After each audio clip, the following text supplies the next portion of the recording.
Hello everybody. This time I would like to model a spoke wheel. I modeled the Alfa Romeo racing car from 1930 something, and it had spoke wheels also, and I thought, well, this is something I could do. So here we go. I have already drawn out. By the way, this will be the front wheel of, for example, a chopper bike. So I have drawn out some profiles. I used the pen tool in lines mode and constrained to the grid, and then tweaked a little bit with the vertices. I don't really know if this is accurate, but I didn't want to bore you. This is why I prepared it. So let's continue. Next thing I do is the spokes. For that I use a curve from the middle here to around here. Then I want to add a little bit of detail, so I go to a sphere with 8 sides and 4 segments, and I make this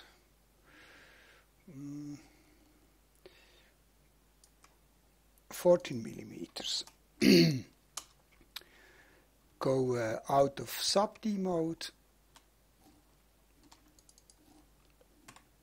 and rotate it slightly. By the way, using a curve to adjust something is something I do quite often, so I have a kind of temporary helpline. Now let's do this down here. Spokes are on one side in a support, and on the other side they can be adjusted with a kind of screw. So let's do this one, about the same size as here. So let's do this here. I use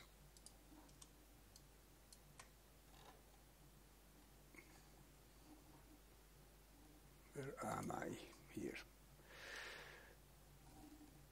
14 millimeters as well in this dimension. Drop the tool. Okay, now I bring this one a bit in position, like so, and I can delete this polygon and can bring this one a bit more down to make it a bit longer, like so. Now we need to hold the shape a bit better, so first I put in 2 edges here, yeah, good, 2 in here, good, then I add a loop in here and another one about here. Now the bottom is usually a screw with windings, so let's make this round by using Seneca Menard's perfect circle script. Let's see if this works. Yes, that works very nicely. By the way, that's the reason why I have not put it in the really proper position, because when it's not straight in the script sometimes does weird things. Now let's see how this looks. That looks pretty good. Now front view, E key for rotate. Now first I must select something, E key, rotate it, so, and W key, and bring it in the middle, like about so. Good. Next, we must center it here as well. I will just eyeball this about so. Yes. Okay. Now,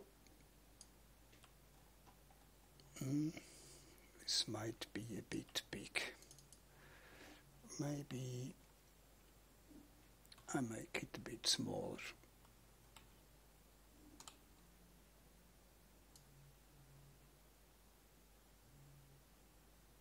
Yes, like so.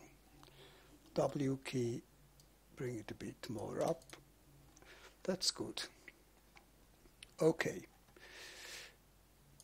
Now I take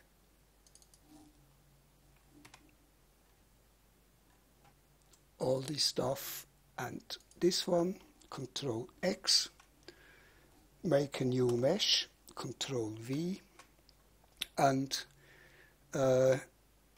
let's first see how this will look before we continue. So I rename this mesh to spokes 1. We need another one as well later. And then I will go to duplicate, radial array with a count of 24, end angle 360, offset 0, around the X is good, action center origin, and click in the viewport. Let's see what we have. Yeah, that's not so bad, but this ball is a bit too big. So let me make it smaller, R key, and action center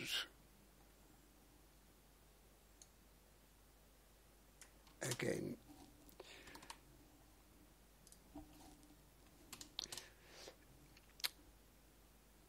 So again, radial array. I know I could instance array, but these are not so many polygons, so I will just do it the lazy way. Okay, then again, duplicate, radial array, count of 24. I wonder why it doesn't keep these values.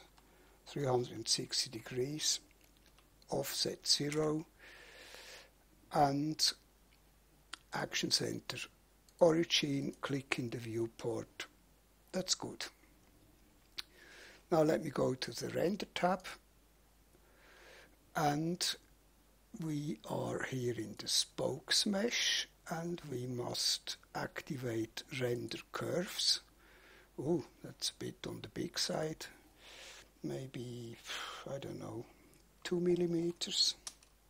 That's too thin. Then 4. Yeah, 4. 4 looks good.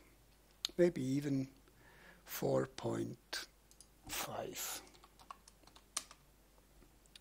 Yes, nice. Now, there is one other thing I would like to show you.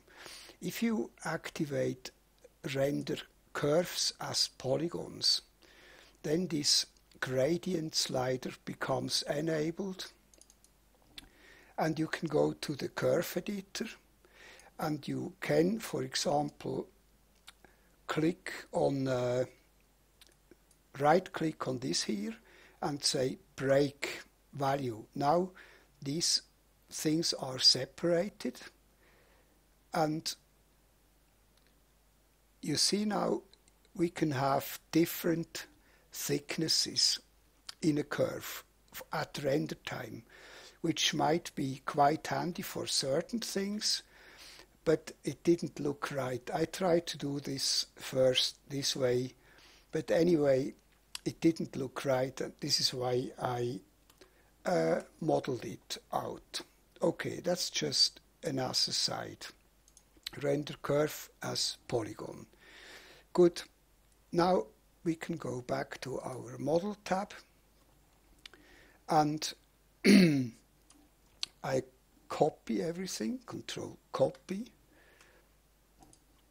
I'm in item mode, so again, select everything, control copy, new mesh again, control V, then I rotate this by 180 degrees,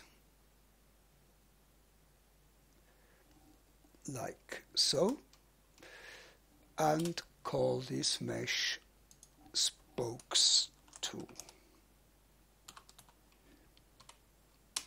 Good. Next, what we must do is, from this view here, I need to, no, let's first go to this mesh. I rename this to rim, and let's radial array radial sweep, count of 48 around the x-axis. End angle is 360, offset is 0, action center is origin, and click in the viewport. And here we are. How does that look? Perspective. Yeah, not so bad. Good. Now I can do what I wanted to do before. I go to spokes 2 or 1, doesn't really matter, but I go to the side view, then E key for rotate, and I rotate it about that much. Good. Now, how does this look?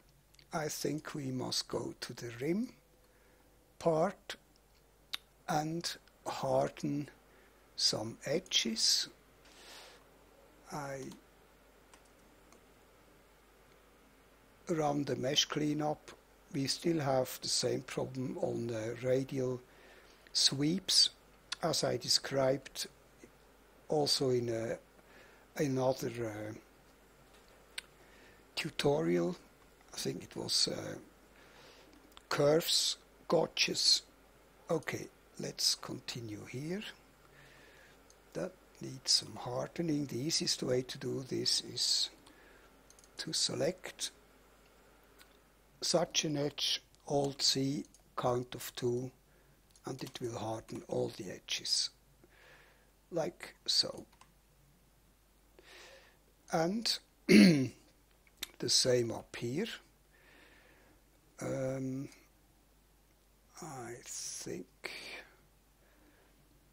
I think I leave this as it is. That looks quite good. Okay. Now let's quickly see. We need to go into sub-D mode in all here as well. Let's render this quickly.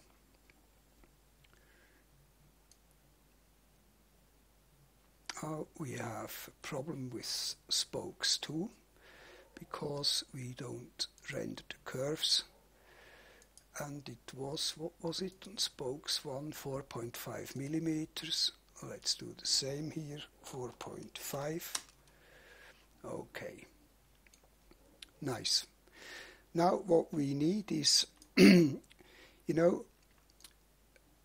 need some geometry to attach the brake discs. So this is what I will do next. Let me go to the Model tab again, and I go to the rim. Don't want to see this. Polygon mode out of sub D, and how do I do this the easiest way? I think I hit L key, shift up arrow and delete.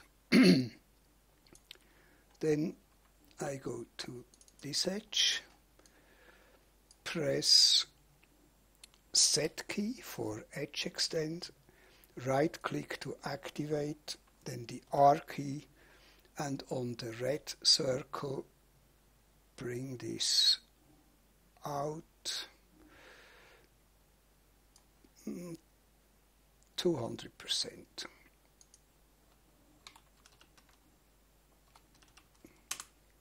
Like so. How does that look from proportions point of view? Now I think I can even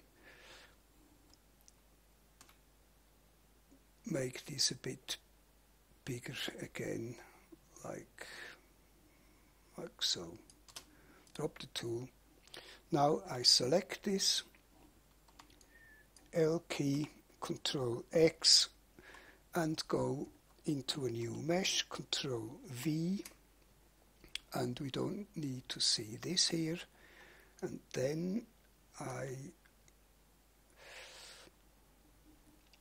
select Alt C, make this here, then Alt C again, but this time with 3, and uniform. Good. No, it's not so good.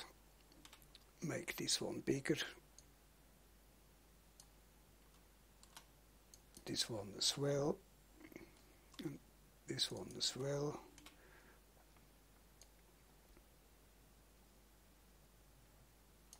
So.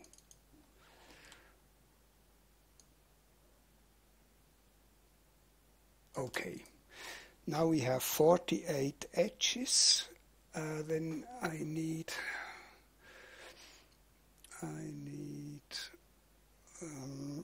8 segments. Then I can have 6 screws.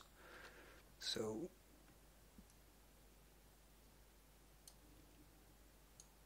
1, 2, 3, 4, 2, 4, 6, 7, one more. Invert selection, delete. Then I select this, align the work plane to the selection, delete these polygons here, go to the basic and make a circle with 8 edges, put it in here. Yeah, something like this. Make it 15 millimeters. That's a big screw. Like so. Then I select this one, B for bevel, bevel it in a bit, delete. Now I can quickly go to the topo and use a topology pen and weld these vertices together.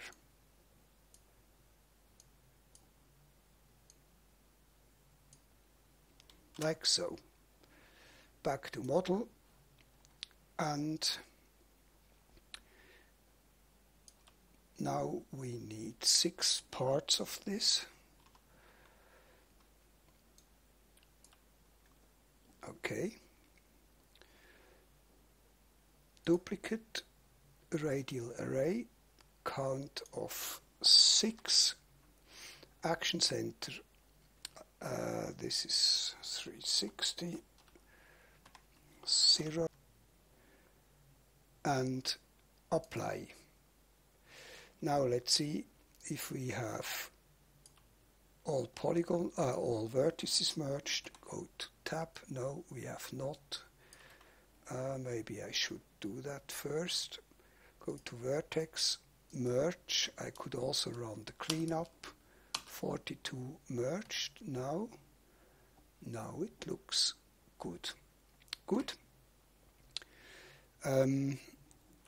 Let's see the rim. Okay, now I Shift X this here, bring it out to about here. Yeah, we don't need these inner polygons, delete them. Now I can Control X this, go to the rim, Control V, put it in here, then go to vertex, merge, 46, should be 48. Do we have a problem? Yeah, we have a problem. This one has not merged. By the way, let's see, maybe it's easier to select them from behind. By the way, when you get these shapes here, I always think of this is an arrow which points to where my problem is. So the problem must be here in the middle. And you see we have two words here, and I can weld them together, and then there must be another one as well. Here you see we have exactly the same situation. So vertex mode, select these ones, the two, and weld them together, and now we're good. Next I need to tighten these edges here a bit, so select an edge in each of the holes.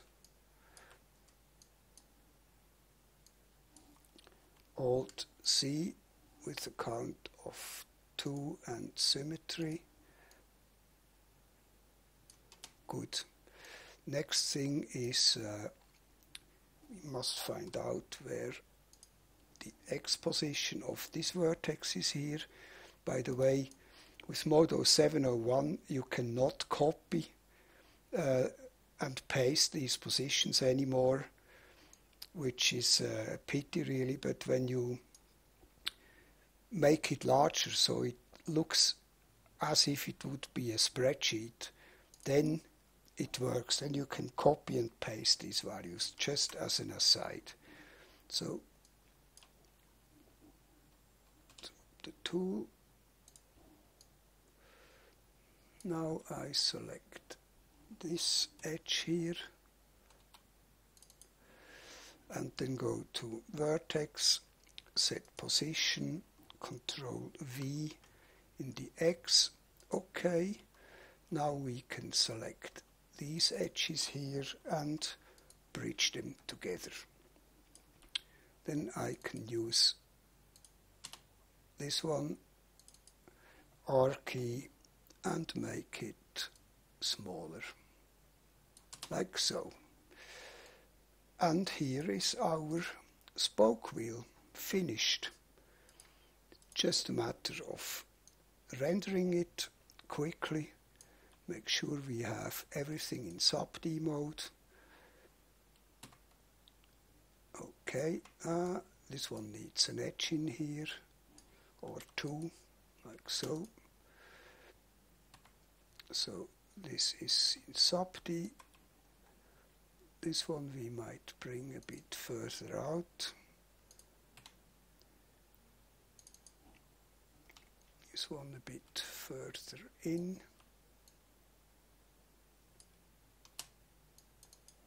W key. About so. Good. Let's see if our spokes are sub-D'd. Yes. The other ones, yes, as well. Then I select all the meshes here, and in polygon mode give everything a material. So M key, and I use Chrome.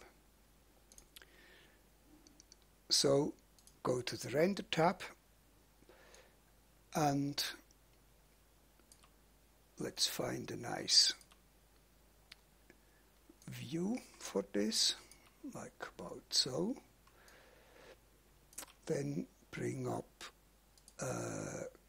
some layout, this one.